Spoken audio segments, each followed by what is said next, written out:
है अपना पंटर भाई लोग, अपना टेस्टोस्टेरोन स्टड्स लोग, जो मैस्कुलिनिटी को रेस्पेक्ट करते हैं और सेलिब्रेट भी करते हैं, उनको मैं आज बता रहा हूँ कि इस देश में किस तरह से वेमेन एम्पावरमेंट के नाम पर मर्दों को एक्सप्लॉइट किया जा रहा है, पुरुषों को एक्सप्लॉइट किया जा रहा है और उनसे पैसा एक्सटॉर्ट किया जा रहा है और तरह तरह की मानसिक प्रताड़नाएं की जा रही है उनके साथ। देखो, तुम लोगों को ये पता ही है कि 498 और ए और इस तरह के जो केसेस होते हैं, मतलब कि कोई मैट्रिमोनियल डिस्प्यूट होता है, कोई मैट्रिमोनियल जो डिस्कॉर्ड होता है, उसके केसेस आते रहते हैं। ऐसे 498 ए और जो डोमेस्टिक वायलेंस और CRPC 125 होता था एक, मतलब वो मेंटेनेंस का मामला होता था वैसे। तो ये सारे केस करके क्या किया जाता है कि महिलाएं पैसे ऐंठती हैं, पैसे एक्सटॉर्ट करती हैं। तो इस विषय में किसी ने कहा कि भाई महिलाओं को जो है डाउरी से प्रॉब्लम है। ठीक है, वो डाउरी से प्रॉब्लम है, डाउरी का समर्थन हम नहीं करते, परंतु ये एलिमनी और ये मेंटेनेंस, ये सब चक्कर भी एक तरह का एक्सट्रॉशन ही है, इसको भी इलीगल करना चाहिए। ठीक है, कोई मैट्रिमोनियल रिलेशनशिप में कोई डिस्कॉर्ड है, कोई प्रॉब्लम है, सेपरेट हो जाओ, अपना अपना रास्ता नापो, और महिला जो है वो अपना खुद अपना कमा भी सकती है और कुछ भी कर सकती है। कोर्ट्स का ये मानना है कि महिलाएं जो है वो देवी है, जबकि ये सच नहीं है। महिलाएं भी मर्डर करती हैं और तरह तरह का, अभी आप लोगों को पता है कि राजा रघुवंशी का जो केस हुआ था और तरह तरह के ऐसे केसेस आए थे। तो जहाँ पे देखा गया कि उसकी लवर ने या उसकी बीवी ने ही उसका मर्डर करवाया अपने किसी पैरामोर या किसी यार या किसी एक्स्ट्रा मैरिटल अफेयर के जो उसका जो मतलब साथी है या कोई भी उसका पार्टनर है, एक्स्ट्रा मैरिटल पार्टनर, उसके साथ मिलके अपने हस्बैंड का मर्डर करवाया। तो इसमें यह प्रमाणित होता है। और बहुत सारी महिलाएं फ्रॉड्स के केसेस में और तरह तरह के जो भी मतलब क्राइम्स होते हैं उसमें महिलाओं का भी इन्वॉल्वमेंट होता है। ये ऐसा कोई डिनाई नहीं कर सकता है, कोई भी कोर्ट इस बात को दावे के साथ नहीं कह सकता या प्रमाण नहीं कर सकता कि महिलाएं कोई क्राइम नहीं करती है। तो ऐसा सोचना कि महिलाएं देवी होती है, सैक्रोसैंक्ट होती है, ये एकदम बेकार की बात है। दूसरी बात ये कि कोर्ट्स का ये मानना है कि पुरुष को अपनी जो वाइफ है या एस्ट्रेंज्ड वाइफ है या जो भी है, उसको मेंटेनेंस देना ही पड़ेगा, एलिमनी देनी ही पड़ेगी। तो इस विषय में मैं एक बात कहना चाहता हूँ पुरुषों को कि देखो भाई, तुम लोग ये सोचो, कुछ कोर्ट्स ने यहाँ तक भी कहा कि you have to provide maintenance, you have to give alimony, beg, borrow और स्टील, मतलब कि भीख मांगो, उधार लो या चोरी करो। मतलब चोरी क्या करेगा, बैंक उस हस्बैंड को डकैती या चोरी, बैंक लूटने या कुछ भी चोरी करने के लिए उकसा रहा है। तो आप सोचो कि कोर्ट्स का जो जूरिस्प्रूडेंस है, जो फिलॉसफी ऑफ लॉ है, जो उनकी सोच है, उनका व्यू पॉइंट जो है वो कहाँ गया है। अभी अगर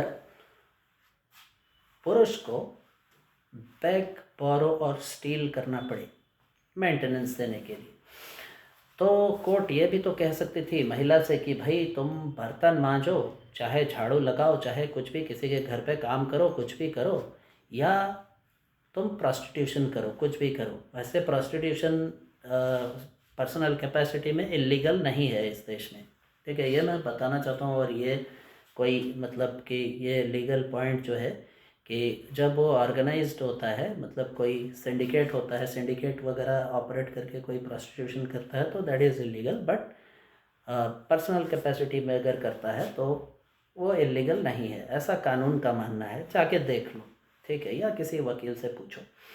अभी जो है रेड लाइट एरियाज़ है, सबको मालूम है, दिल्ली में जीबी रोड, और कलकत्ता का जो सोनागाछी है, या मुंबई का जो कमातीपुरा, ये सबको पता है। पुणे का बुधवार पेट और ऐसे तरह तरह के बहुत सारे प्रोस्टिट्यूशन रेड लाइट एरियाज़ होते हैं। तो वहाँ पे प्रोस्टिट्यूशन चलता है, सबको मालूम है इस देश में, नेताओं को मालूम है, पुलिस को मालूम है, और कोर्ट्स को भी मालूम होना चाहिए। कोर्ट्स इतना इग्नोरेंट नहीं रह सकती। अगर कोर्ट्स इस बात से इग्नोरेंट है तो मैं कहता हूँ, बस यही कह सकता हूँ कि भाई इग्नोरेंस इज़ नो प्लेस। ठीक है, तो अगर जो माननीय न्यायालय के जो न्यायाधीश हैं उनको अगर पता नहीं है तो उनको पता होना चाहिए, ऐसा मुझे लगता है। अगर वो इतने लर्नड हैं तो ये भी तो जानकारी में होनी चाहिए उनकी।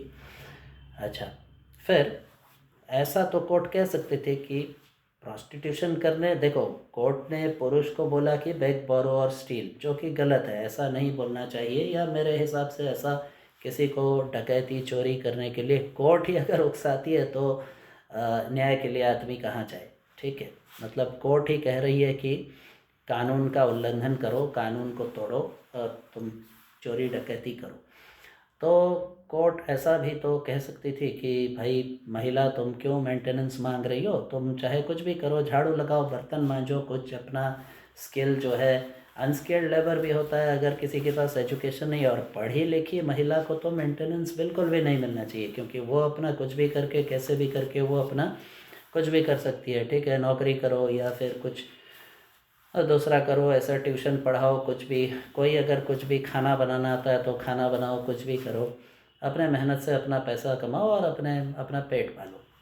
अब जनरली जो होता है कि बच्चे का मेंटेनेंस कौन देगा, तो ठीक है, बच्चे का मेंटेनेंस नो प्रॉब्लम, उसमें मैं समझता हूँ कि उस बच्चे के माता पिता दोनों को ही जॉइंट पेरेंटिंग करनी चाहिए। In case of marital dispute चल रहा हो उनके बीच में, तो अगर एक माँ जो है वो किस हिसाब से अपने बच्चे पे हक जमा सकती है, अगर वो उसका थोड़ा सा पालन पोषण का भार वो अपने कंधे पे नहीं ले सकती है। ऐसा होना चाहिए, जॉइंट पेरेंटिंग होना चाहिए, जॉइंट पेरेंटिंग को एनकरेज करना चाहिए। अब ये चीज़ अगर कोर्ट्स कर रहे हैं, बहुत जगह पे कर रहे हैं, सुप्रीम कोर्ट भी बहुत बार ये बोल चुका है कि जॉइंट पेरेंटिंग की बात कर चुका है, लेकिन इसको बहुत जगह माना नहीं जाता है, या फिर जो पुरुष के पक्ष के वकील रहते हैं वो बहुत बार बोल नहीं पाते इस बात को, या बोलते नहीं हैं।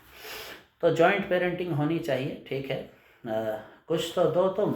और महिलाएं अगर कहती है कि हम पुरुष की बराबरी करेंगे, तो फिर उनको परहेज़ क्यों है इस चीज़ से कि भाई पैसे के मामले में सब ये मतलब अबला, और ये मतलब क्या बोल सकते हैं कि पूरा मतलब कुछ नहीं कर सकती है, ऐसा बैठे बैठे इनको सब कुछ मिलना चाहिए।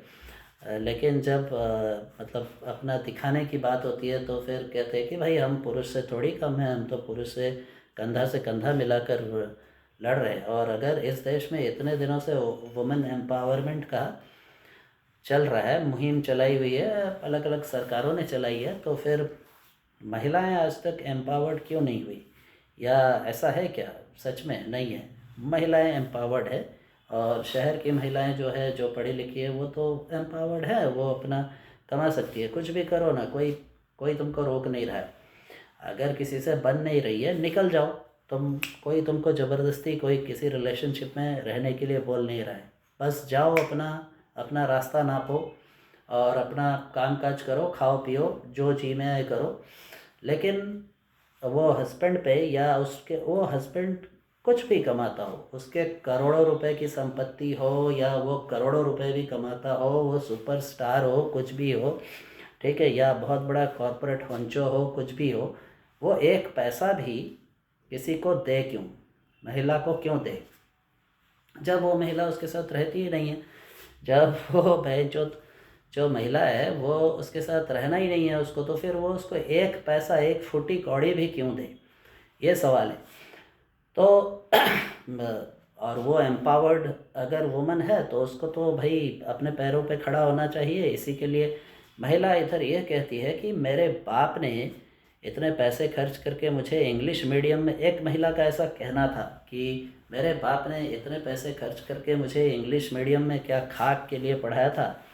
तो मेरा सवाल है ऐसी महिलाओं से कि भाई तुम्हारे बाप ने अगर खाक छान करके इतने पैसे खर्च करके तुम्हें इंग्लिश मीडियम में पढ़ाया, फिर तो तुम्हें कोई अपने पैरों पे खड़ा होना चाहिए। तुम क्यों खड़ा नहीं होती हो अपने पैरों पे? क्यों भीख मांग रही हो जाके अपने पति से, या जो भी है तुम्हारा पार्टनर है, लिव इन पार्टनर है, कोई भी है, उससे जाके भीख मांगती है ये औरतें, ठीक है। और फिर तरह तरह का जो है हथकंडा अपनाती है। और फिर इनके साथ में क्या होता है कि वामपंथी जो वकीलों का एक नेक्सस होता है, एक सिंडिकेट होता है, ये हमारे देश में सभी जो प्राय कोर्ट्स हैं उसमें ऐसे वामपंथी जो लिप्रांडू और जो इस तरह के लेफ्टिस्ट आइडियोलॉजी, फेमिनिस्ट आइडियोलॉजी पे बिलीव करते हैं, जो ऐसे वकीलों का जमावड़ा होता है, ठीक है।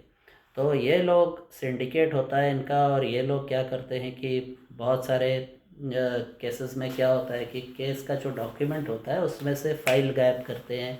बहुत जगह कुछ वो पैसे खिला करके किसी को, या कुछ भी ऐसे गड़बड़ियाँ होती है। मतलब ऐसा देखा गया है, बहुत जगह पे होता है, बहुत जगह नहीं होता है, हर केस में होता है ऐसा नहीं बोल रहा हूँ मैं बिल्कुल भी, लेकिन ऐसा होता है। ऐसा फ्रॉडुलेंट मीन्स होते हैं, फिर अपने इनकम को सप्रेस करती हैं औरतें, ठीक है। अभी अतुल सुभाष के केस में जो हुआ था उसमें कोई लॉजिक ये नहीं बनता था कि एक छोटे से कस्बे में बच्चे की परवरिश के लिए 40,000 रुपये उसको देना पड़े, ठीक है। उसकी जो सैलरी थी अतुल सुभाष की, वो शायद महीने में कुछ 84,000 के आसपास थी। तो वो 84,000 में से 40,000 रुपये अपने बच्चे की परवरिश के लिए कौन से लॉजिक से देता है, या देने के लिए उस पर ऑर्डर होता है, मुझे नहीं मालूम। क्योंकि एक बच्चे की परवरिश के लिए कोई 40,000 रुपये की आवश्यकता नहीं होती है। और वो दे भी क्यों? आधा जिस बच्चे से वो मिल ही नहीं पाया है, तो वो दे ही क्यों इतना पैसा, ठीक है। जो एक होना चाहिए, ठीक है, वो दे सकता था, उसका बच्चा है तो। अभी बहुत से केसेस में क्या होता है कि एक पैटर्निटी फ्रॉड करके एक चीज़ है, ठीक है। जिन महिलाओं का कोई ऐसे मतलब कि कोई अफेयर होता है या कोई एक्स्ट्रा मैरिटल कुछ होता है, वो अपने पति के साथ रहती ही नहीं है, ठीक है। तो उस केसेस में बहुत बार ऐसा देखा गया कि वो बच्चा किसी और से ले लेती है। मतलब कि समझ रहे हो ना, मतलब कोई एक्स्ट्रा मैरिटल रिलेशन है, उसमें से कोई बच्चा पैदा होता है। और ऐसा ऐसा मैं ख्याली पुलाव पका के ऐसे ही अपने मन से नहीं बोल रहा हूँ, जाके पता करो केसेस में, केस रिकॉर्ड्स देखो। और जो वकालत की प्रोफेशन में है उनको पता है ये चीज़, ठीक है। जो ऐसे लोगों को भी पता है, लेकिन बहुत लोग मानना नहीं चाहते और इन बातों को खुल के नहीं करना चाहते, क्योंकि उनके गांड में दम नहीं है, ठीक है। और वो चूतिया लोग हैं, वो सिम्प टाइप के भोसड़ी वाले गांडू लवड़ू लोग हैं, तो वो लोग नहीं बोलना चाहते इन सब चीज़ों को। पर ऐसा होता है, इलेजिटिमेट चाइल्ड होता है। एक ऐसा केस था जिसमें वो जो औरत है वो कहीं रहती थी और उसका पति बाहर रहता था, कहीं दूसरी जगह पे 2000 किलोमीटर दूर कहीं रहता था। और जो टाइमलाइंस है, जो क्रोनोलॉजी है, उसमें जिस समय उसने कहा कि उसने कंसीव किया, तो उस समय उसका पति था ही नहीं उधर, वो पिछले 6 महीने से उधर था ही नहीं। तो वो कंसीव कैसे कर गई? फिर क्या होता है कि ठीक है, चलो वो बच्चा हुआ तो उससे फिर तो डिस्प्यूट हो गया, क्योंकि ऑब्वियसली ये तो डिस्प्यूट होगा। फिर अभी वो मांग रही है कि उस बच्चे के लिए मेंटेनेंस। तो इस केस में मेंटेनेंस क्यों दिया जाए उस आदमी को जिसका वो बच्चा है ही नहीं? तो उस केस में उस आदमी को क्यों पेनलाइज किया जाए? देखो, इसमें प्रॉब्लम ये है कि हमारे देश में जो कानून है ना, वो बहुत पहले बना था, और ये सब आर्काइक लॉज जो है, अभी टेक्नोलॉजी इतना विकसित हो चुका है कि बहुत कुछ संभव है, ठीक है। यहाँ ऐसा भी हो सकता है कि ज़रूरी नहीं है कि कोई एक्स्ट्रा मैरिटल अफेयर ही हो। ऐसा कोई आईवीएफ वगैरह या कोई आईयूआई के माध्यम से भी कोई महिला प्रेग्नेंट हो सकती है, डोनर के माध्यम से या कुछ भी दूसरा करके, ठीक है। लेकिन उस केस में मतलब ऐसा था एक केस में कि वो कुछ डिस्प्यूट था, कुछ अनबन थी, तो वो औरत अपने पति से बच्चा ही नहीं चाहती थी।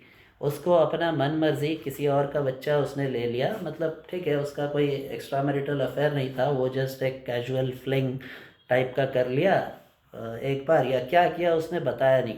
ऐसा भी हो सकता है कि उसने कोई वन नाइट स्टैंड या कोई वन नाइट ऐसा, मतलब कि एक दो बार ऐसे ही कंसीव करने के लिए दूसरे के साथ सेक्स किया और उस पर वो प्रेग्नेंट हुई। और उसके बाद क्या हुआ कि वो फिर मतलब कहती है कि ये बच्चा जो है वो मेरा बच्चा है, और इसमें कभी गुस्से में उसने ये कह दिया कि ये बच्चा, उसके पति को कहा कि ये बच्चा तुम्हारा नहीं है।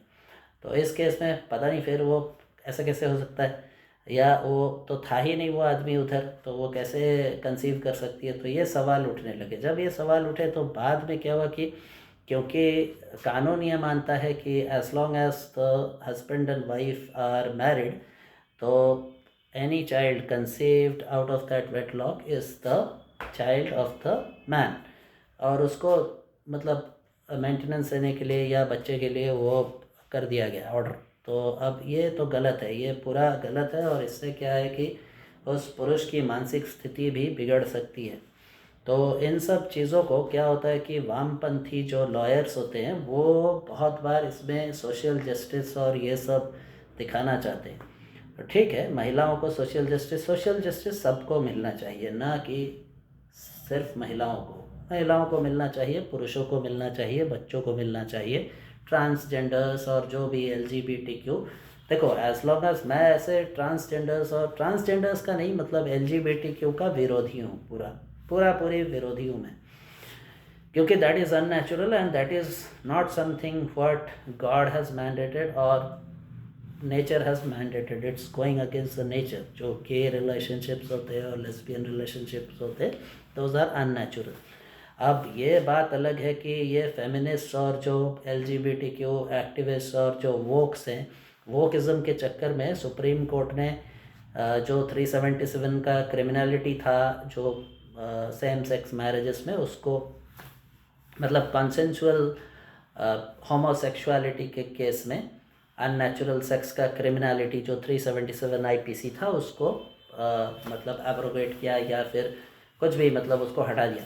ठीक है, बट स्टिल 377 एग्जिस्ट, मतलब वो कंसेंसुअल होमोसेक्सुअल रिलेशनशिप्स में नहीं, कोई ज़बरदस्ती अगर किसी पे अटैक के तौर पे सोडोमी ये सब करता है तो then it is still a criminal offence. But इसको क्या है कि सेम सेक्स मैरिजेस को अलाउ करने के लिए, ये वोकिज़म है पूरी तरह से, और इसको अलाउ करने के लिए सुप्रीम कोर्ट ने ऐसा किया कि उसकी क्रिमिनलिटी को just restricted to the homosexual relations जो हैं, होमोसेक्सुअल सेम सेक्स मैरिजेस जो है उसको कंसिडर करते हुए इसकी क्रिमिनलिटी को हटा दिया। Restricted to only that perimeter, not outside of it. मतलब ऐसा कोई अगर किसी को किडनैप करता है और उसके साथ अननेचुरल सेक्स करता है तो देन, मतलब एनल सेक्स करता है या किसी और तरह का करता है, तो फिर in that case it is still a criminal offence.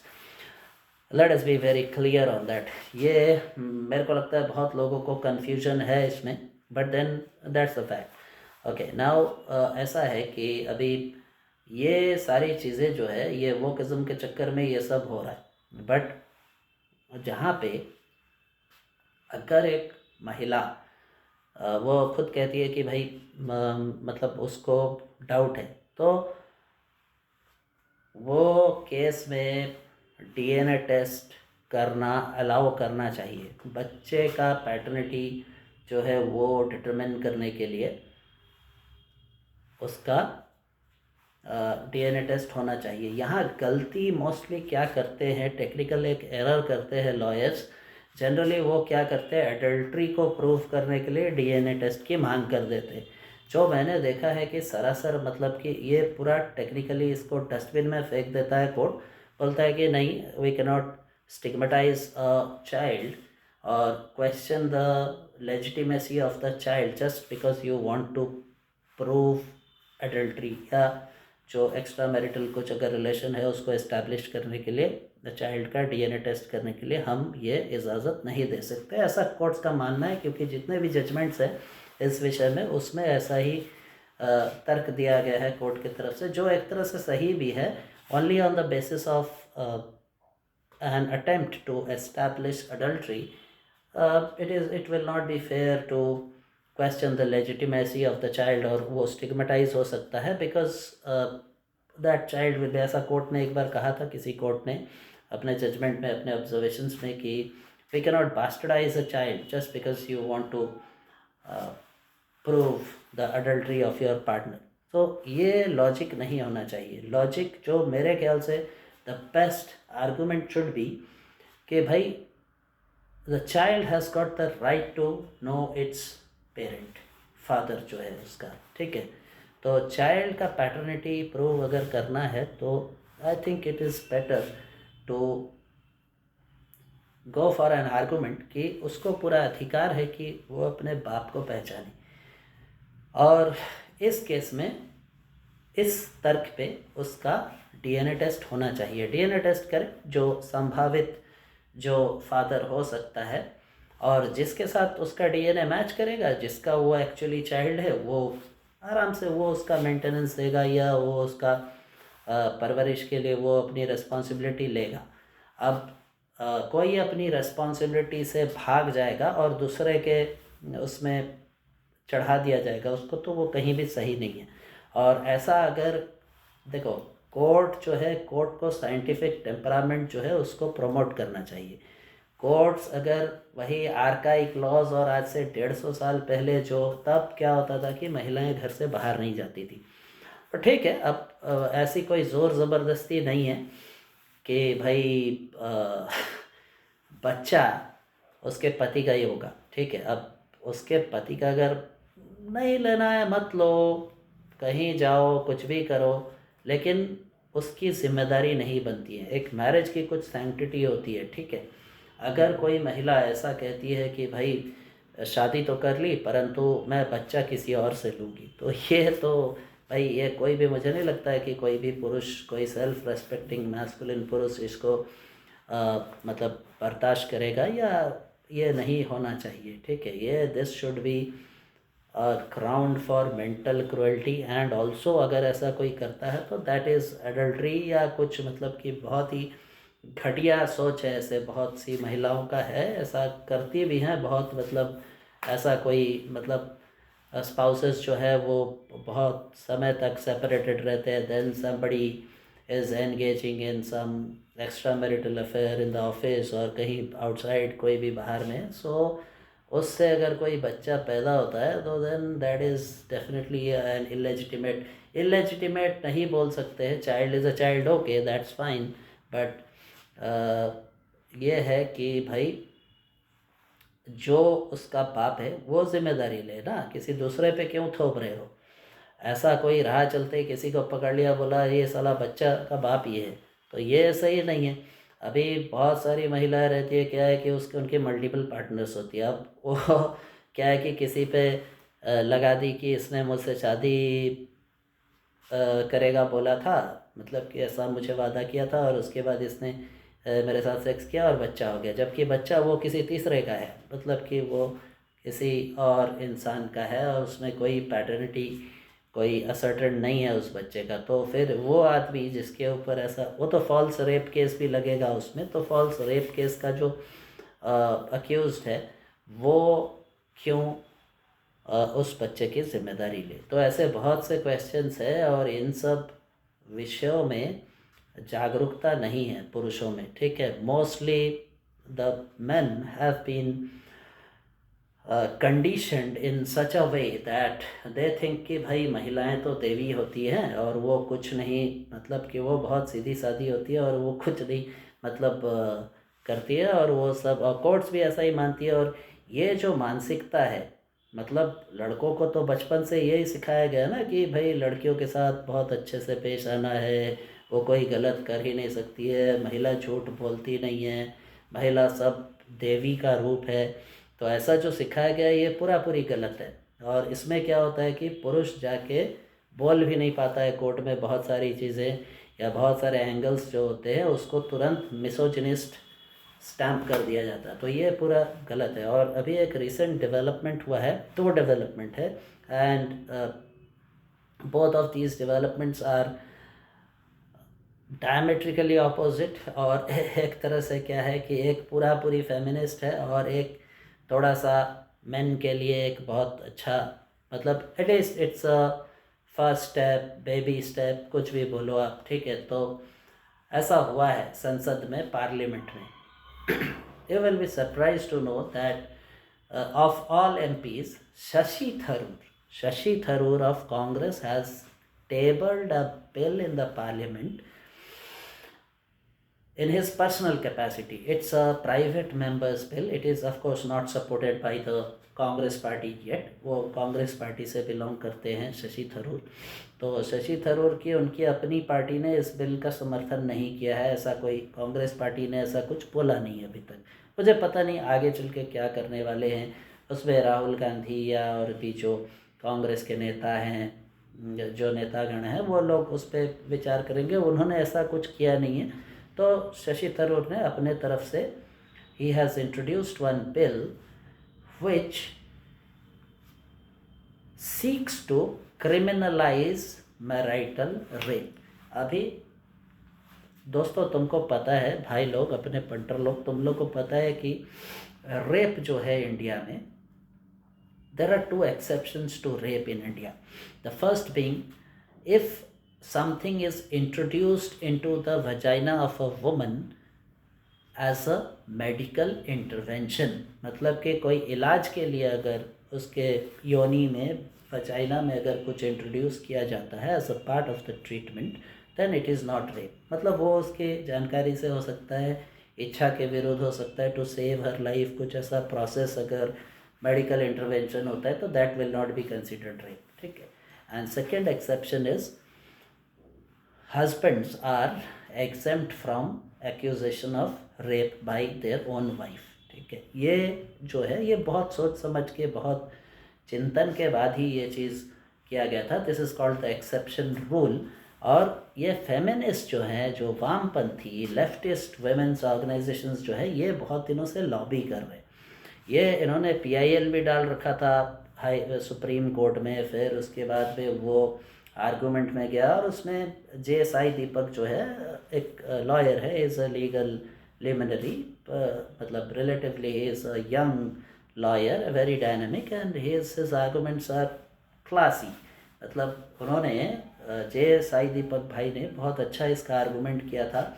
मतलब सुप्रीम कोर्ट में तब शायद यही थे, चंद्रचूड़ साहब थे. तो चंद्रचूड़ साहब के सामने उन्होंने बोला था कि भाई क्यों ये मैरिटल रेप जो है इसको इंट्रोड्यूस नहीं कर सकते इंडिया में. बहुत अच्छा आर्गूमेंट दिया था JSI दीपक ने. और मैं तो JSI दीपक को बहुत रेस्पेक्ट करता हूँ, and I believe that he will be the next Ram Jethmalani in few years. Probably he is still young, and मतलब अभी भी लोग कह रहा, but I consider him no less than Ram Jethmalani. But क्या है कि लोग जो होते हैं ना, उनको तो चाहिए कि बहुत बाल सफ़ेद हुए होंगे, बहुत एज हो गया होगा, तब जाके वो शोहरत उनको हासिल होगी. पर ऐसा नहीं है. मैं अपने मन से तो JSI दीपक भाई जो है उनको मैं बहुत रेस्पेक्ट करता हूँ, and he is one of the, I say that he is one of the legal luminaries in India. तो क्या है कि अभी ये वो भी लटक गया मामला. फिर कोर्ट ने सरकार को बोला, ऑब्वियसली अभी सेंटर में BJP की सरकार है, BJP की सरकार ने भी इसका विरोध कर दिया. बोला कि नहीं, ऐसा नहीं कर सकते, बिकॉज इससे क्या होगा कि सामाजिक जो सिस्टम है, एक सोसाइटी में जो एक मैरिटल रिलेशनशिप्स का जो फैब्रिक होता है वो डिस्ट्रॉय हो जाएगा पूरी तरह से. ठीक है. क्योंकि तुम सोचो, आज सब कुछ ठीक है तुम्हारी पत्नी के साथ, वो सब मज़े में होता है, फिर आज दोपहर को तुमने सेक्स किया, फिर कल या रात को ही कोई बात पे अनबन हो जाती है, कुछ झगड़ा हो जाता है, कुछ थोड़ी सी बात बढ़ जाती है, बस चिल्ला चिल्ली और हाथापाई भी हो जाती है. हो सकता है भाई, होता है ऐसा, तो ये नॉर्मल है, ये normal wear and tear of marriage है. अब इसमें क्या होता है, तुम्हारी पत्नी के जो वामपंथी दोस्त है, जो उसकी महिला सहेली है, वो उसको उसके दिमाग में डालती है कि जाके अपने पति के केस में रेप केस कर दे. अगले दिन वो दोनों जाते हैं, supported by a feminist leftist lawyer, वो कोई थाने में जाके एक रिपोर्ट लिखा देते हैं, और फिर उसमें क्या हो जाएगा, अरेस्ट कर लिया जाएगा, because it's a rape case. And this does not happen now because it is not possible for a woman to file a rape case against her own husband. But if that exception is removed from the definition of rape, जो husbands को जो exception rule मिला हुआ है वो अगर हटा दिया जाता है तो ये पॉसिबल हो जाएगा। फिर then you would go to jail, कल को झगड़ा हो गया। और ऐसा तुम लोगों को मालूम है, मैं बार बार बोल चुका हूँ कि देखो कोई भी ऐसा होता है आजकल, because of these feminist gynocentric laws, what happens is these laws are being misused by women and जो फेमिनिस्ट हैं और जो फेमिनिस्ट लेफ्टिस्ट कम्युनिस्ट जो लॉयर कार्टल होता है, इनका सिंडिकेट होता है, ये लोग इसको यूज़ करते हैं, मिस यूज़ करते हैं। ठीक है, मिस यूज़ करके पैसा एक्सटॉर्ट करना होता है या अपनी मनमानी बात मनवानी है उनको, तो ये कर दिया जाता है पुरुष पे। अभी सोचो तुम कि अगर ऐसा अलाउ कर दिया जाता है, एक्सेप्शन रूल को हटा दिया जाता है, फिर तो महिलाएं जाके अपने पति पर रेप केस डालेंगी। तो फिर what is the sanctity of the marriage? और एक मैरिज जब होता है, sex is definitely a very important part of a marriage to persist. मतलब कि अगर एक मैरिज में सेक्सुअल रिलेशनशिप ही नहीं है, then that marriage is dead. At least from my point of view इसमें कोई मतलब नहीं होता है, बिकॉज देखो इट्स माई बिलीफ एंड ये I can have my opinions. My opinion is कि भाई मेरे जीवन में कोई महिला ऐसा कुछ बहुत वैल्यू ऐड नहीं कर सकती है कि सच पूछो तो मुझे एक महिला की ज़रूरत, मतलब इंटीमेट ज़रूरत जो होता है, मतलब ऐसे तो देखो समाज में बहुत सारी महिलाएं हैं, ठीक है। अब मैं सबको जाके तो सेक्स के लिए अप्रोच नहीं कर रहा हूँ ना, मैं करूँगा भी नहीं, मतलब कोई आवश्यकता ही नहीं है। या मुझे वो सारी औरतें उस तरीके से मुझे मतलब मेटिंग करने के लिए या सेक्स करने के लिए मुझे हो सकता है कि वो लोग मुझे अट्रैक्ट भी ना करें, ठीक है। तो मुझे सबके साथ तो नहीं करना है, ठीक है। लेकिन बात ये कि एक महिला की आवश्यकता इंटीमेट नीड क्यों होता है एक पुरुष को सेक्स करने के लिए? इससे ज़्यादा क्या हो सकता है साला? जब अबे मैं देखो मेरा कोई प्रॉब्लम होता है कुछ, बहुत लोग ज्ञान देने लगते हैं कि भाई इमोशनल सपोर्ट और ये वो to share and care and bullshit blah blah blah blah ब्ला।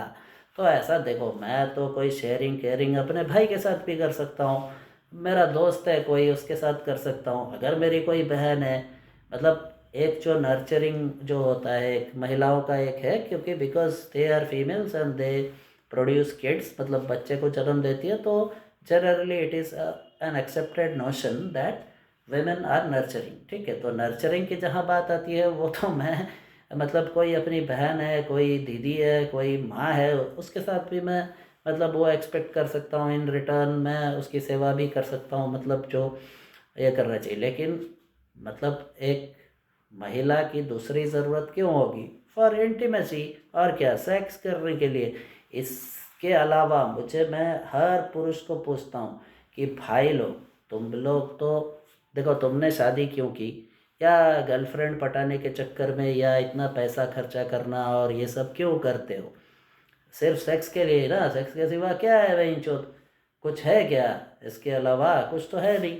अरे भाई एक महिला की आवश्यकता जहाँ कुछ और चीज़ के लिए हो, या वो तुमको कोई, मैं इस चीज़ से डिनाई नहीं करता कि कोई महिला हो सकता है कि तुमको कोई अच्छी शिक्षा भी दे, तो उसके लिए तो टीचर है, तो वो तो टीचर है तुम्हारी, वो महिला है, तो वो उससे भी तो तुमको मिल सकता है। उससे तो तुम शादी करने नहीं जा रहे हो ना। शादी तुम क्यों करते हो? इंटीमेसी के लिए, सेक्स करने के लिए, बच्चे पैदा करें। बच्चे पैदा करना और सेक्स करने के अलावा शादी का कोई लॉजिक ही नहीं है। और अगर आप उसमें भी फ्रॉड कर दोगे पूरा, तो फिर तो हो गया, फिर भाई शादी का इंस्टीट्यूशन ही बंद कर दो, ठीक है। There should not be any marriages. Marriage की क्या आवश्यकता है भाई? उसमें पूरा मैरिज का जो इंस्टीट्यूशन है उसको फ्रॉड बना के रखा हुआ है, ठीक है। उसको तरह तरीके से, मतलब कि लॉज इस तरह से फ्रेम करके, one sided women centric gynocentric laws बना के क्या कर दिया है कि उसको एक एक्सप्लॉयटेशन और एक फ्रॉड और एक 420 और एक मतलब मिसयूज़ का एरिया बना दिया गया है, उसको मिसयूज़ का अखाड़ा बना दिया गया है।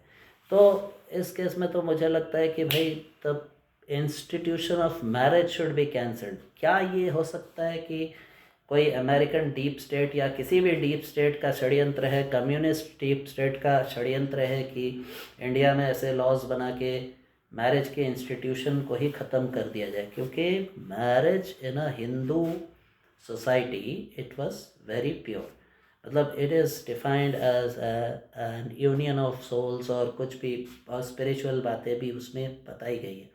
मुस्लिम्स के केस में जो होता है it's a contract, still a contract also holds sanctity, and उसमें भी ईमानदारी होनी चाहिए। तो बिना ईमानदारी के तो कॉन्ट्रैक्ट भी होल्ड नहीं करेगा।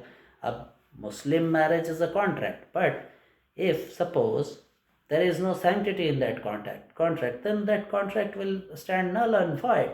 तो ये तो होना ही है भाई।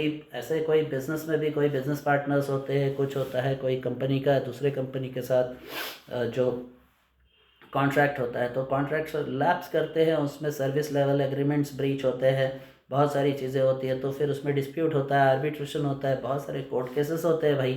तो ऐसा होगा फिर किसी भी मैरिज में अगर तुम सैंक्टिटी नहीं रखोगे तो फिर in that case it will be useless and it will be defunct, it will cease to exist. तो फिर इन केसेस में क्या है कि जो है पुरुषों को इस बात पे सावधान तो होना है, ठीक है, अभी फ़िलहाल सावधान होना है, लेकिन इसके खिलाफ विरोध भी करना है और इसके खिलाफ तांडव मचाना है, ताकि सरकारें झुके। और सरकार अगर नहीं झुकती है, जो पुरुषों के खिलाफ बोलेगा उस पार्टी को वोट नहीं देना है, ठीक है, जो पुरुषों की बात नहीं सुनेगा उस पार्टी को वोट नहीं देंगे पुरुष। ऐसा बनाओ। अगर देखो रेवड़ियाँ बांट के बहुत सारी पार्टीज़ है, अकेले किसी एक पार्टी को मैं दोष नहीं दे रहा हूँ, बहुत सी पार्टीज़ हैं, पॉलिटिकल पार्टीज़ हैं जो महिलाओं को रेवड़ियाँ बांट रही है। तो रेवड़ियाँ बांट के वो उनका वोट बटोर रहे हैं और उनका महिलाओं का वोट बैंक तैयार कर रहे हैं। तो पुरुषों का भी अपना वोट बैंक तैयार करो ना, तुम लोग भी बवाल मचाना शुरू करो, हंगामा करो। और मैं बोल रहा हूँ ये देश पुरुषों के बिना चलेगा नहीं, ठप हो जाएगा पूरा। और मैं माननीय मोदी जी से भी कहना चाहता हूँ कि अरे साहब, आपको मैं सपोर्ट करता हूँ, आपके जो विज़न है, जो भी मिशन है, उसको मैं पूरी तरह से सपोर्ट करता हूँ कि देश को विश्व गुरु बनाना है। लेकिन आप खुद ये सोचिए साहब कि अगर जो है पुरुषों को अगर समाज से इस तरह से वो किया जाएगा, अगर मतलब उनको प्रताड़ित किया जाएगा 498 के नाम पे, या किसी और डोमेस्टिक वायलेंस ऐसे केसेस लगा के उनके साथ डिस्प्यूट किया जाएगा, तो फिर वो जीडीपी में कैसे कंट्रीब्यूट करेंगे और पुरुषों का कितना कंट्रीब्यूशन है जीडीपी में, ये देखना चाहिए। ये एक इस पे स्टडी होनी चाहिए कि पुरुषों का कितना कंट्रीब्यूशन है, कितना परसेंट जो इनकम टैक्स होता है वो पुरुष देते हैं, कितनी महिलाएं देती है, उस हिसाब से पुरुषों को क्या मिल रहा है उनको, whether they are getting their due और नॉट। तो पुरुषों का एक वोट बैंक तैयार करो। मैं सभी पुरुषों से कहता हूँ भाई, जो भी पार्टी है, मैं बिलीव करता हूँ कि भाई जो मोदी जी हैं वो बहुत सुलझे हुए इंसान हैं और वो बहुत ही मतलब हर तरह से देश का विकास ही करना चाहते, समाज का विकास करना चाहते। मैं उनको नहीं कहता, ऐसा क्यों कहूँ मैं उनको, अकेले उनकी भी जिम्मेदारी नहीं है, पूरा ऐसे मतलब कलेक्टिवली सबकी जिम्मेदारी है। तो इसको क्या करना है, बस मैं इसलिए कह रहा हूँ कि वो प्रधानमंत्री जी हैं, ठीक है, तो अब उनको बोलने का मतलब क्या है, एक तरह से ये भी है कि हो सकता है उनकी क्रांतिकारी सोच रही है हमेशा, तो हो सकता है वो कुछ करे या नहीं भी करे, पता नहीं, उनकी मजबूरियां होंगी, कुछ और मतलब प्रायोरिटीज़ होंगे, मुझे नहीं पता, बस मैंने बोला ऐसे, ठीक है। और बाकी के जो लोग हैं, अभी क्या है कि मैं शशि थरूर की बात कर रहा था कि शशि थरूर ने ऐसा एक मैरिटल रेप जो है उसका एक बिल मतलब टेबल किया, वो पास नहीं हुआ है। और मोस्टली ये प्राइवेट मेंबर बिल्स जो होते हैं वो पास नहीं होते, वो ऐसे ही लोग अपना मतलब कि कंसर्न दिखाने के लिए वो अपना प्लेस करते हैं। तो ये शशि थरूर जी ने ऐसा क्यों किया, मुझे नहीं पता मतलब। और शशि थरूर की जहाँ बात है तो उन्होंने कितनी शादियाँ की, या उनकी पिछली जो पत्नी थी सुनंदा पुष्कर, उनकी तो मृत्यु हो गई थी, किन हालातों में उनकी मृत्यु हुई थी ये ठीक से अभी तक किसी को पता नहीं चला है। वो केस शायद अभी थोड़ा ठंडे बस्ते में भी चला गया है, शायद हो सकता है इन्वेस्टिगेशन हुआ भी नहीं हुआ ठीक से, क्या हुआ पता नहीं वो या कुछ निकला नहीं, ठीक है। मतलब पर ऐसा बहुत लोगों का मानना है कि सुनंदा पुष्कर की मृत्यु जो हुई थी, उनकी मृत्यु हुई थी स्वाभाविक या अस्वाभाविक हत्या हुई थी क्या, लेकिन कुछ भी था तो वो मृत्यु जो हुई थी वो बहुत ही संदेहास्पद परिस्थितियों में हुई। और दूसरी बात यह है कि वो भी ऐसे समय में जब the Congress was in the cusp of power and being out of power, क्योंकि ये 2014 फरवरी में कभी हुआ था ये इंसिडेंट, ये घटना जो हुई थी 2014 फरवरी मार्च के समय में कभी हुई थी, मुझे एग्जैक्ट डेट याद नहीं है अभी। परंतु तब क्या था कि Congress was in power and then BJP was also campaigning and BJP was aspiring to come to power and lead the country। तो पूरा मोदी जी उस समय प्रचार कर रहे थे और सब जगह मतलब उनका हर दिन 2 या 3 रैली होता ही था उस समय 2014, मुझे बहुत अच्छी तरह से याद है। तो Congress was in the cusp of enjoying power and not being in power. उसके बाद में कांग्रेस गई और उस साल 2014 में कांग्रेस का परफॉर्मेंस बहुत ख़राब रहा। तो ये शशि थरूर की जो पत्नी थी सुनंदा पुष्कर, उनकी मृत्यु हुई थी उस समय किसी होटल में, शायद दिल्ली में कहीं हो गया था ये इंसिडेंट। अब शशि थरूर जी ये सब बिल पास कर रहे हैं, मतलब वो पास करने की वकालत कर रहे हैं पार्लियामेंट में, मैराइटल रेप। दूसरी तरफ आम आदमी पार्टी के एक राज्यसभा के मेंबर हैं श्री अशोक कुमार मित्तल, तो उन्होंने एक बिल पेश किया, वो भी प्राइवेट मेंबर बिल था। वो प्राइवेट मेंबर बिल जो था उसमें ऐसा था कि वो मेंस कमीशन की डिमांड कर रहे हैं उस बिल में, to establish a men's commission.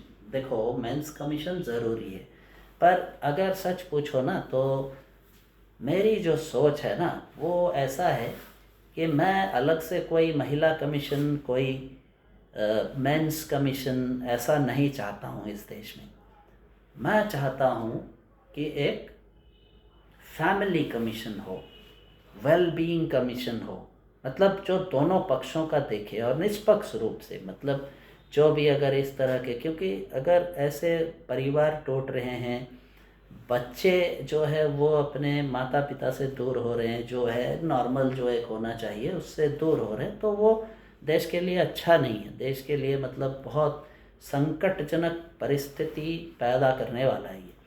तो मेरा जो फिलॉसफी है, मेरी थिंकिंग ऐसी है कि मैं एक फैमिली, पूरा वुमेंस कमीशन और मेंस कमीशन की बात नहीं करूँगा मैं। वुमेंस कमीशन जो है उसको अबॉलिश करो, अलग से कोई वुमेंस कमीशन नहीं रहेगा, फैमिली वेलफेयर कमीशन रहे, तो उसमें कोई भी इस तरह का कुछ भी होता है, डिस्प्यूट होता है, कुछ भी होता है, तो उसमें हम बैठ के बातचीत कर सकते हैं और जो मतलब कि कुछ एक वो होता है, एक निष्कर्ष पे पहुंच सकते हैं। और जो भी डिफरेंसेस हैं, but there has to be some limits both ways. मतलब ये नहीं कि भाई जो कोई हैबिचुअल अगर ड्रंकर्ड है, पत्नी को मारता पीटता है, रोज़ ही मारता पीटता है, तो फिर वो तो भाई उस केस में मैं पुरुष का पक्ष नहीं लूँगा। और अगर ऐसा है कि कोई महिला अगर बात नहीं मानती है या कुछ भी, मतलब ऐसे ही मतलब अपनी मन मर्जी कर रही है और उसको अपना इंडिपेंडेंस ही प्यारा है, तो एक रिसेंट केस में शायद जस्टिस PV नागरत्ना ने बोला था ये कि भाई ऐसा इंडिपेंडेंस नहीं दिया जा सकता है कि when you are married you can not be so much independent कि तुम कुछ भी ना सोचो, ठीक है। अगर इंडिपेंडेंट ही रहना है तो शादी मत करो ना।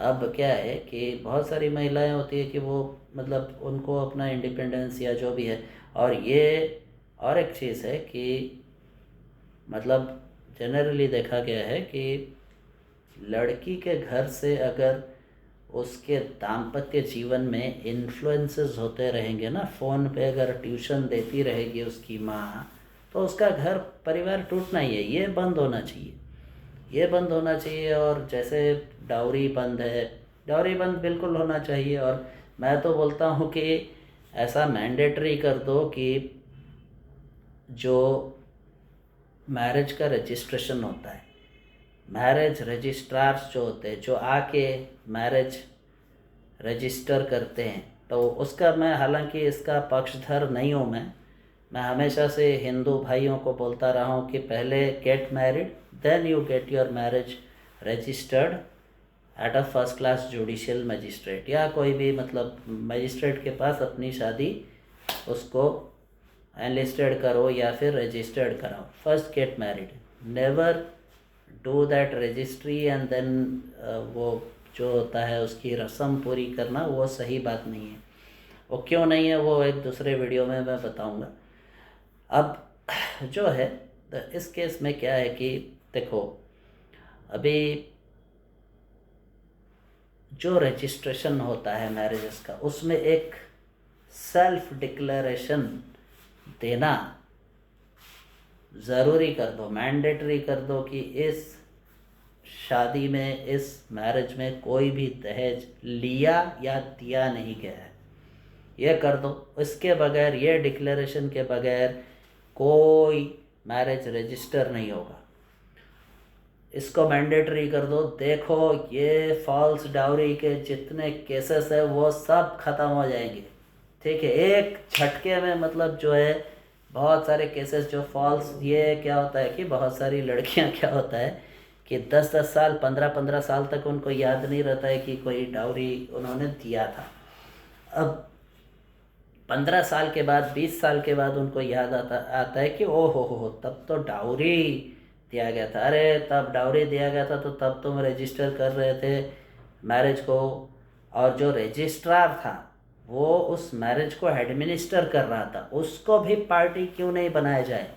अगर दहेज लिया गया था तो उस रजिस्ट्रार को भी पार्टी बनाना चाहिए ना, because that registrar was present there. And registrar जो है वो एक फुल जुडिशियल ऑफिसर नहीं होता है, उसका जुडिशियल पावर्स नहीं होता है, पर ठीक है, it's a quasi, you can say that, okay, it's a quasi judicial या para judicial, you can say para judicial officer kind of.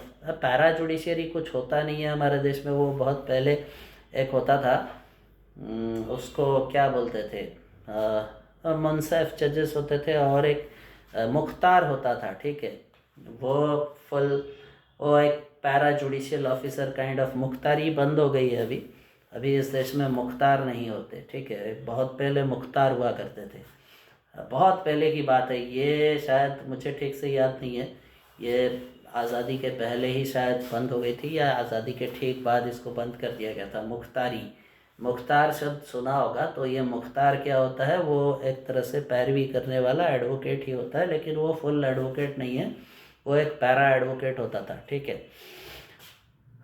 तो इस तरह के जो थे अरेंजमेंट्स वो बंद कर दिए गए अभी, but still this marriage officer और marriage registrar is still, you can consider in a way, he और she is a para judicial officer, para quasi judicial officer, ऐसा बोल सकते हैं उसको। क्या बोलेंगे, कैसे डिफाइन करेंगे उसको? तो वो, उसके जुडिशियल पावर्स कुछ नहीं होते, हालांकि just they are there to register the marriages and एक रिकॉर्ड रखना उस तरह से। तो उसको भी पार्टी बनाना चाहिए, उसको विटनेस बनाना चाहिए कि अगर दिया गया था तो तुम क्या कर रहे थे बहन चो, तुम क्या गांड मरवा रहे थे उधर बैठ के, या अपने लिए हुए थे उस समय कुछ, तो या नशा वशा किए थे क्या उस समय कि तुम ऐसे डाउरी दिया जा रहा था और उधर में तुम बैठ के उसको मैरिज रजिस्टर कर रहे थे? चूतिया पाए क्या ये? तो उनको बिल्कुल, बेशक उनको एम्बिट में लाना चाहिए। और ये एक टॉर्ट भी हो सकता है, मतलब कि देखो, टॉर्ट होता है जो लॉ में social responsibility, and you are appointed as a marriage registrar, bloody you have some responsibility, ठीक है। उसको तो उस पर ऐसे नहीं तो वैसे तो टॉर्ट का केस लगता ही है, लगना चाहिए, मेरे हिसाब से, कि भाई it's a taught, here arises a taught कि भाई वो क्या कर रहा था, झक मार रहा था तब बहन चोद, जब डाउरी लिया जा रहा था, दिया जा रहा था, तब weather he was just sitting and गेपिंग, हाँ ऐसा मुंह ताक रहा था वो बहन चोद साला। तो देखो ये सारी चीज़ें, ये जो मैं बता रहा हूँ, ये जुडिशियल रिफॉर्म्स की आवश्यकता है इस देश में। और अब सिर्फ इस मुद्दे पे नहीं, मैं थोड़ा सा क्या करता हूँ कि मैं इन विषयों पे करता हूँ, और कोई भी भाई अगर मतलब कि वो ऐसा कुछ फंसा हुआ है इन सब चीज़ों में, तो वो मुझे बोल सकता है। और ये अतुल सुभाष जैसे कभी भी मत बनो, ये साला सुसाइड करना बहुत बेवकूफ़ी वाली काम है, ठीक है, बहुत बेवकूफ़ी भरी हरकत है ये, ठीक है। इसको तुम लड़ो, लड़ने की शक्ति रखो अपने में, बी अ मैस्कुलिन मैन, और उसको मतलब जो भी हो रहा है तुम्हारे साथ, ऐसा कुछ नहीं है अबे, जो भी करो, अगर वो तुम पे अटैक कर रहे तुम भी करो, ठीक है, और लड़ाई करो, और इसमें से निकलना है पुरुषों को, ठीक है। ये साला चूतियापा नहीं चलेगा। और देखो सबसे पहली बात मैं बोल देता हूँ कि भाई मेरे, एक महिला क्या वैल्यू ऐड करने वाली है तुम्हारे लाइफ में, उसको पूरा जांचो परखो। पैन चोद एक पैसे का वो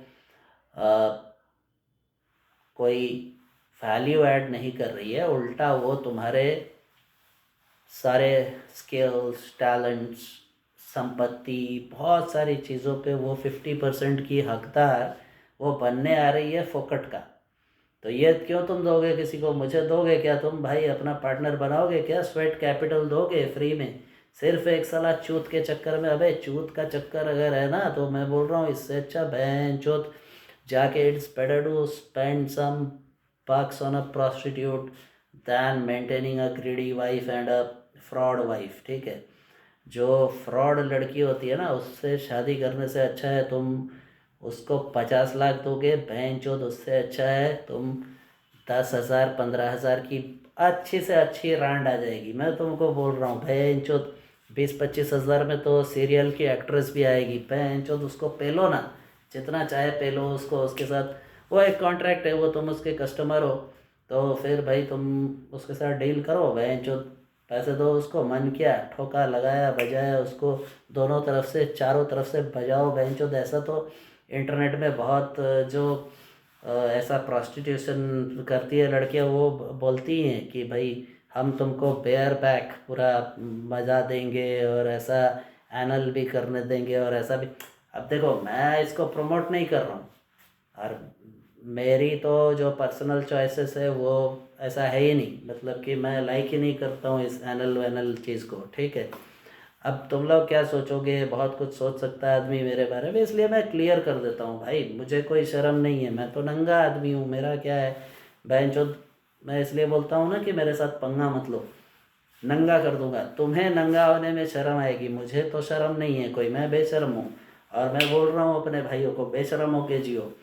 तो क्या है ना कि देखो ऐसा करती है जो, ऑब्वियसली उनको अपना वो एक पैकेज है, वो अपना प्रोडक्ट बेच रही है, तो that's a product, that's a service. तो सर्विस को किस तरह से पैकेजिंग करना होता है वो भी उसका, उस प्रोस्टिट्यूट का मार्केटिंग स्किल है, वो उसको अप्रिशिएट करो ना, वो कितने अच्छे से मतलब अपना सारे फीचर सारे जो भी हैं वो, कोई भी हम प्रोडक्ट या सर्विस बेचते हैं तो हम तो उसका प्रोडक्ट का जो फीचर्स होता है वो सब हाईलाइट करते हैं, उसको उसको मार्केट करते हैं। तो उस तरह से वो भी अपना कर रही है, वो जो जो सर्विसेज देती है, तो ठीक है, फेयर एनफ यार, ठीक है।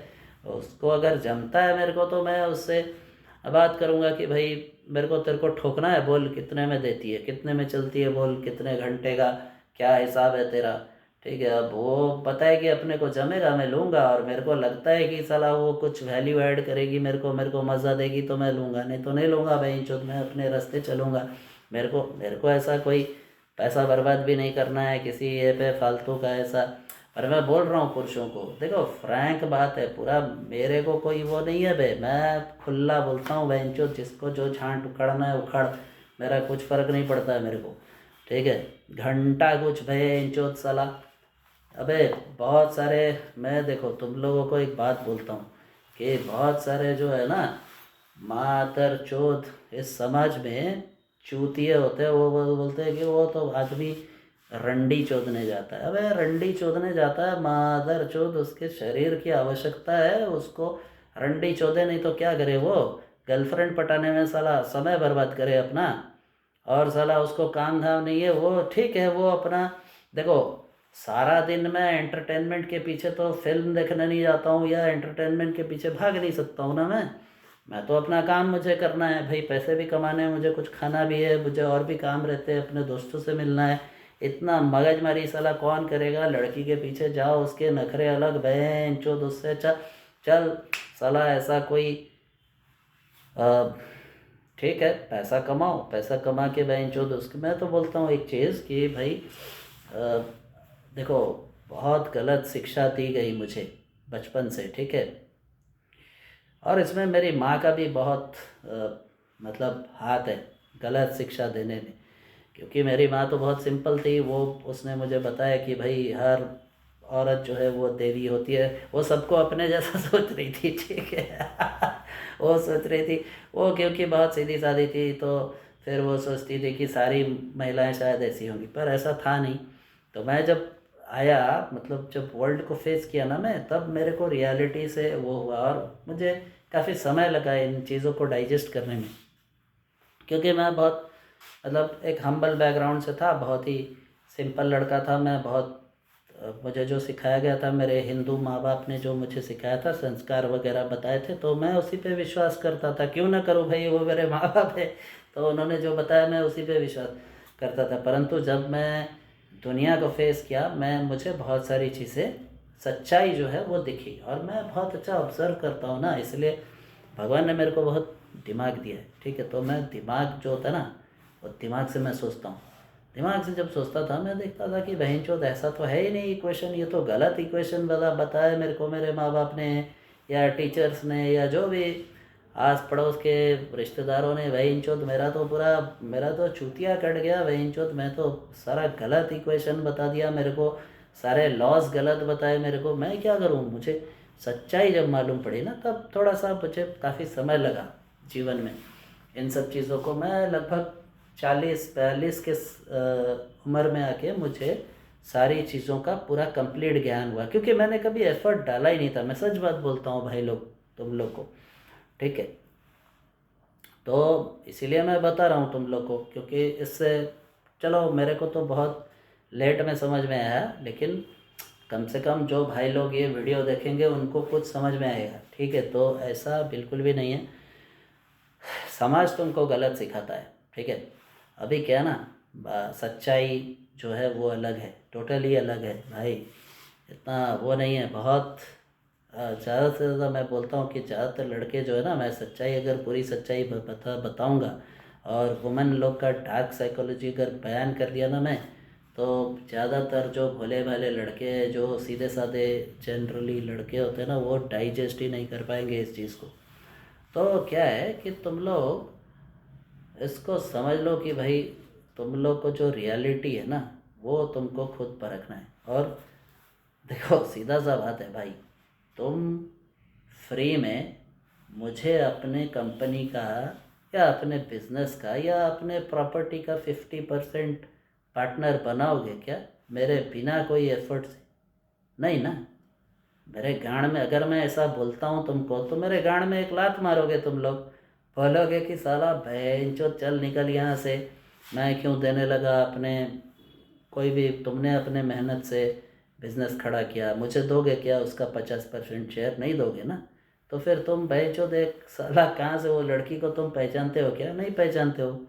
तो भैंचोद कोई रिश्ता लेके आता है साला, उसका मुर्गा बाप मादर चोद, साला तुम आके क्यों उसको 50% अपने जीवन का हिस्सेदार बनाते हो? मत बनाओ, बिल्कुल मत बनाओ भैंचोद, ठीक है। क्योंकि देखो वो ना सिर्फ तुम्हारी प्रेजेंट, बल्कि तुम्हारे फ्यूचर को भी वो, अगर वो सही गलत निकली तो वो साला तुम्हारा फ्यूचर को भी बर्बाद कर देगी, ठीक है। बहुत मुश्किल होगा फिर उसमें से उभरने के लिए। अरे भाई मैं बहुत खुद फेस किया हूँ, इसलिए बोल रहा हूँ, ठीक है। मैं बिना जानकारी के कोई चीज़ नहीं बोलता हूँ, ठीक है ना। तो देखो अभी जो आम आदमी पार्टी के एमपी हैं, ऐसे तो मैं आम आदमी पार्टी से मेरा कोई रिश्ता नहीं है या मैं उनका सपोर्टर भी नहीं हूँ। मैं तो केजरीवाल का विरोधी हूँ या कुछ भी, मतलब अभी दिल्ली में जो सरकार थी मैंने खुल के केजरीवाल का विरोध भी किया और वहाँ पे भारतीय जनता पार्टी को सपोर्ट किया। और मतलब कि मैं प्रचार में भी मैं कुछ मतलब भारतीय जनता पार्टी के लिए मैंने प्रचार भी किया। लेकिन बात यह है कि देखो, जब कोई व्यक्ति कुछ करता है तो वो हो सकता है, मैं अशोक कुमार मित्तल जी को पहचानता भी नहीं हूँ, मैं उनको ठीक से जानता भी नहीं था उनके बारे में। मैं जब उन्होंने ये बिल पेश किया तो मैं जाना उनके बारे में, मुझे थोड़ी जानकारी मिली। फिर मैंने इंटरनेट से और भी गूगल से सर्च किया, उनके बारे में पढ़ा क्या क्या है। वो लीगल प्रोफेशन से आते हैं, तो वो खुद भी लॉयर हैं और शायद वो पीएचडी इन लॉ हैं, मतलब मतलब डॉक्टरेट है लॉ, जो ये यूएस में जिसको जेडी बोलते हैं, जूरिस डॉक्टर या क्या बोलते हैं उसको, जेडी वांस जो है वो उसका उपराष्ट्रपति जो है यूएस का, वो तो डॉक्टरेट एट लॉ है। तो ये साहब जो हैं अशोक कुमार मित्तल जी, वो भी डॉक्टरेट एट लॉ है। तो उन्होंने एक मेंस कमीशन की बात की, ठीक है, मैं इसको वैचारिक रूप से समर्थन करता हूँ, पर मेरा इसमें एक ये कहना है कि भाई मैं ऐसा कोई अलग से मेंस कमीशन बने ऐसा नहीं बोल रहा हूँ। मैं बोल रहा हूँ कि जो सिस्टम है उसको पूरा ओवरऑल करके एक फैमिली वेलफेयर कमीशन बना दो, कि कोई भी इस तरह का होता है दोनों पक्षों को देखा जाए और एक अच्छे तरीके से, मतलब ऐसे एक तरफा पुरुषों पे इल्ज़ाम ना लगे। या जो उसमें वही कमीशन जो होगा, पर इसमें फैमिली जिसकी नहीं है अगर पुरुष की, तो उसमें भी एक ये सवाल उठ सकता है कि भाई जिस पुरुष की फैमिली नहीं है, वो सिंगल है, मतलब कि कोई उसकी बीवी भी नहीं है, बच्चा भी नहीं है, तो फिर भी तो उसके अगेंस्ट में कोई फॉल्स रेप केस हो सकता है, कोई प्रताड़ना हो सकती है। ऑफिस में उसकी जो महिला बॉस है, सुपीरियर है, पावरफुल है, तो उसको कोई धमका चमका के ऐसे, मतलब उसको उसकी नौकरी का जो डर एक दिखा के, जो वो ऐतराज़ फिल्म में जो हुआ था, वो बहुत फेमस मूवी है, अक्षय कुमार, करीना कपूर और ये, उसमें वो रहती है, क्या नाम है उसका, प्रियंका चोपड़ा। तो उसमें था ना, वो बॉस रहती है प्रियंका चोपड़ा उसकी, तो फिर वो अक्षय कुमार को किस तरह से मतलब झांसे में लेके फंसाती है और फिर बाद में रेप केस डाल देती है उसके ऊपर। तो तो ऐसा ही होता है, ये तो सच्चाई है रेप केसेस की, और फेक रेप केसेस जो होते हैं उसमें ऐसा ही होता है। तो वो पुरुष कहाँ जाए? तो ठीक है, इस तरह से मतलब कोई एक इस तरह का सोच होना चाहिए कि भाई मेंस कमीशन बनना चाहिए, और मेंस कमीशन बने तो उसमें पुरुष जाए जहाँ पर कि ऐसा भाई कुछ मेरे को ऐसा किया जा रहा है। क्योंकि देखो ये ऐसे तो देखो, ऐसे एक महिला बहुत रेयर केस में फिजिकली कोई पुरुष को हर्ट कर सकती है, मतलब मार पिटाई कर सकती है। पर अभी प्रॉब्लम यह हो गया कि ज़्यादातर पुरुष जो है ना, वो नपुंसक बन चुके हैं, वो सिम्प बन चुके हैं। नपुंसक नहीं तो सिम्प है वो लोग, ठीक है। और दूसरी बात ये है कि उनको बचपन से सिखाया गया कि महिला कुछ भी करे उस पर हाथ नहीं उठाना है। अरे देखो, ये सबसे बेवकूफ़ी बड़ा स्टेटमेंट है, ठीक है, बेवकूफ़ी वाला स्टेटमेंट है। क्योंकि देखो, महिला कुछ भी करे पुरुष उस पर हाथ नहीं उठाएगा, ये बिल्कुल गलत बात है, मैं इसको मानता ही नहीं हूँ। क्यों बता रहा हूँ, देखो अगर ऐसा रहता ना तो भगवान कृष्ण ने बहुत सारी राक्षसियों का वध नहीं किया होता, ठीक है। वध किया ना भगवान कृष्ण से, भगवान कृष्ण से बड़े हैं क्या ये लोग जो बोल रहे हैं? किसने बताया, बोलो। बहुत लोग आउट ऑफ कॉन्टेक्स्ट बहुत से महर्षि, बहुत से महात्माओं का नाम जो है उसको ले आते इसमें और बोलते हैं कि फलाने महापुरुष ने ऐसा बोला। उनको आउट ऑफ कॉन्टेक्स्ट कोट किया जाता है, वो किस संदर्भ में उन्होंने बोला था वो अलग विषय है, और उसके पूरा सारांश में नहीं देख के उनके एक वक्तव्य के सिर्फ एक पोर्शन को उठा के प्रोजेक्ट कर दिया जाता है। वो स्पिन डॉक्टरी है, और ये सब चीज़ में मीडिया माहिर है। जो लिब्रांडू जो होते हैं, लिबरल वोक्स जो होते हैं, अर्बन नक्सल्स जो होते हैं, वो लोग इस चीज़ में माहिर है, तुम लोगों को पता है। तो वो लोग क्या करते हैं कि पोर्शन ऑफ द स्पीच को उठा के लगा देते, चिपका देते और एक फ़ोटो डाल के बोल देते ऐसा फलाना महापुरुष ने ऐसा बोला था। तो उसका कोई लॉजिक नहीं है, ठीक है। अगर ऐसा ही होता कि महिलाओं पे महिला कुछ भी करे उस पर हाथ नहीं उठाना, तो भगवान कृष्ण ने बहुत सारी राक्षसियों का वध नहीं किया होता और लक्ष्मण जी ने शूर्पणखा का नाक नहीं काटा होता। ये गांठ बांध लो तुम लोग, क्योंकि देखो अभी जो लोग ये सब बोल रहे हैं वो सब क्या कृष्ण जी से बड़े हैं? हिंदुओं को मैं पूछ रहा हूँ, और मुझे क्योंकि इस्लाम के बारे में ज़्यादा पता नहीं है, ठीक है, तो मैं कोई टिप्पणी करना उचित नहीं समझूंगा क्योंकि मुझे नहीं मालूम है। और वो मुसलमान लोग बोल सकते हैं और मुझे ज़्यादा उनसे कोई मतलब भी नहीं है, ठीक है। मैं जनरल बोल रहा हूँ इसीलिए उनका टॉपिक आ रहा है, वरना मुझे मुसलमान समाज से क्या करना है, मुझे कुछ लेना देना नहीं है उनसे। मैं उनके साथ ऐसा कोई बिजनेस भी नहीं करता हूँ या कुछ है ऐसा कुछ, वो अपना है, ठीक है भाई, as long as they are not disturbing me. तो मैं मुसलमान क्यों, कोई भी व्यक्ति मुझे जब तक डिस्टर्ब नहीं करे मैं उसको कुछ बोलने वाला नहीं हूँ। तो मुझे इस्लाम के बारे में ज़्यादा पता नहीं है, क्रिश्चियनिटी के बारे में ज़्यादा पता नहीं है, क्योंकि भाई मैं तो उस रिलीजन से नहीं हूँ ना। मैं अपने हिंदू धर्म की बात कर रहा हूँ, क्योंकि मुझे जितना पता है श्री कृष्ण के बारे में, श्री कृष्ण को हिंदू लोग मानते हैं और गीता जो है हिंदुओं का पवित्र जो पुस्तक है, जो धार्मिक पुस्तक है, वो सबसे मतलब वो क्या है, वो कृष्ण जी की ही वाणी है, उसमें क्या कृष्ण जी ने ही गीता को बोला हुआ है। तो कृष्ण जी को अगर मानते हो तो फिर भगवान कृष्ण ने कितने जो राक्षसियों का वध किया था वो तुम लोग पहले पता करो। राम थे, श्री राम तो मर्यादा पुरुषोत्तम है तुम्हारे, उनके भाई थे लक्ष्मण जी जो श्री राम के बहुत ही मतलब उनके क्या बोल सकते हैं कि निष्ठावान भाई थे। मतलब लक्ष्मण जी तभी तो गए थे ना राम जी के साथ वनवास पर, वो तो राम और सीता को निकाला था आदेश से कि तुम लोग वनवास में चले जाओ। लक्ष्मण जी क्यों गए, उनको क्या ज़रूरत थी, वो तो घर पे रह के खा पी के मस्त से अपना मस्ती वगैरह कर सकते थे, वो तो राजा के पुत्र थे भाई, राजकुमार थे, वो तो वो क्यों गए थे उनके साथ। मतलब जो श्री राम थे, ऐसा तो लक्ष्मण जी को कोई आदेश कोई डिक्री नहीं दिया हुआ था कि तुम भी जाओ, ऐसा तो नहीं बोला था, सिर्फ श्री राम को जाना था, श्री राम को वनवास में भेजने की बात हुई थी।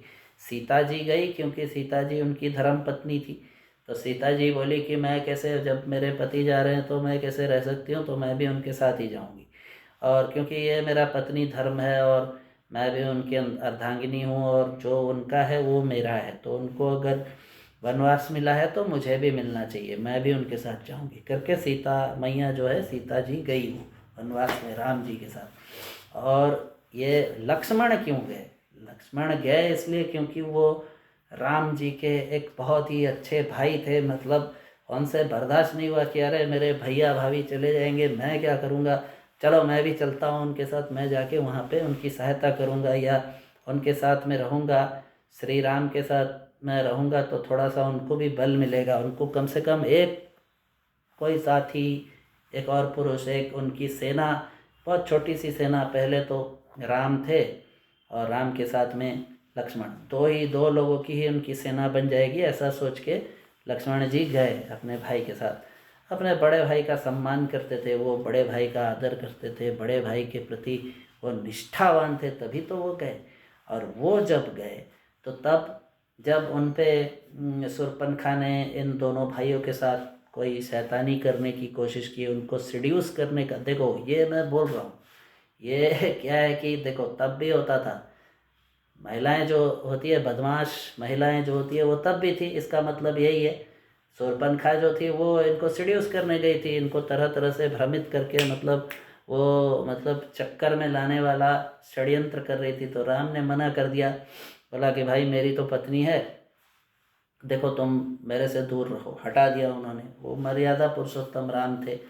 और लक्ष्मण जो है, लक्ष्मण ने फिर तीर से वाण से या जो भी अपने कोई भी एक मतलब अस्त्र से या कोई भी तलवार से कुछ भी उनका नाक काट दिया, मतलब शूर्पणखा का नाक काट दिया। क्यों काटा, क्योंकि वो थी, तो वो तो राम के भाई थे, तो उन्होंने किया कि नहीं, अटैक किया, तो वो मतलब इनको फंसाने वाली थी। देखो उस समय पे फॉल्स रेप केस वगैरह नहीं हो सकता है, तो आज के ज़माने में सोचो, यही सिनारियो सोचो कि राम और लक्ष्मण पे शूर्पणखा फंसाने गई थी उनको, और फंसा के हो सकता था कि उनके साथ अगर वो फंसा लेती उनको तो फिर उनके ऊपर में लांछन लगता, तो वो तो एज गुड एज रेप हुआ। बाद में वो चिल्ला के बोलती कि भाई इन लोगों ने मेरा ऐसा किया, मेरा शोषण किया, ये किया वो किया, ऐसा वैसा रोने लग जाती।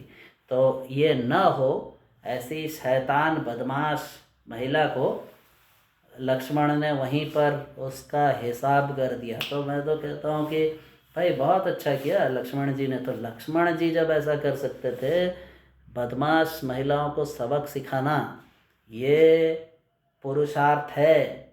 इसमें कोई मत सोचो कि कोई मतलब गलत है, ठीक है।